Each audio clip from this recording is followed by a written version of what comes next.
গতকাল ছিল 2 March 2025 Sunday. আমি এবং আমার মেয়ে বেরিয়ে পড়লাম শিউরি রবীন্দ্র সদনের উদ্দেশ্যে। কে এডুকেশনাল সোসাইটির পক্ষ থেকে প্রাইজ ডিস্ট্রিবিউশন সেরিমনির আয়োজন করা হয়েছিল। ওখানেই আমি আমন্ত্রিত ছিলাম বিশেষ অতিথি হিসাবে। তাছাড়া আমার মেয়ে আমন্ত্রিত ছিল চিত্রকলায় রামধেনুতে ডিস্ট্রিক্টে 9th র্যাঙ্ক করার জন্য, সেও আমন্ত্রিত ছিল। তো আমরা প্রবেশ করে গেলাম শিউরি রবীন্দ্র সদনে। আমি এবং আমার মেয়ে বসে আছি। এরপরেই এক ভাইয়ের সাথে দেখা হলো, তার মেয়েও গেছিল, তাকে একটু কোলে নিয়ে আদর করলাম, খুব ভালো লাগলো। সকলকে বলবো একটা জোর হাততালি দেওয়ার জন্য।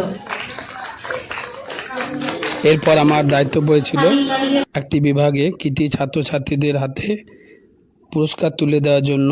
তাদের হাতে পুরস্কার তুলে দিতে পেরে গর্বিত, তাদের জন্য রইল অনেক শুভেচ্ছা ও অভিনন্দন। এরপর একটি গ্রুপ ফটো নেওয়া হলো। দেবাশিস বাবু, উৎপল বাবু, দুই বিশিষ্ট কর্ণধার কে এডুকেশনাল সোসাইটির পক্ষ থেকে, তাদের সাথে। এছাড়া আমাকে টিফিন দেওয়া হয়েছিল, খুব ভালো লাগলো তাদের অতিথি আপ্যায়ন দেখে। এরপর আমার মেয়েকে ডাকা হলো। মেয়ের হাতে পুরস্কার তুলে দিচ্ছেন অন্যতম কর্ণধার বিশিষ্ট ব্যক্তি দেবাশিস বাবু।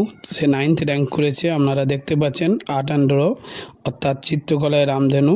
সবাই আশীর্বাদ করবেন আমার মেয়েকে, ও যেন আরও ভালো পুরস্কার ভবিষ্যতে ছিনিয়ে নিতে পারে সবার থেকে।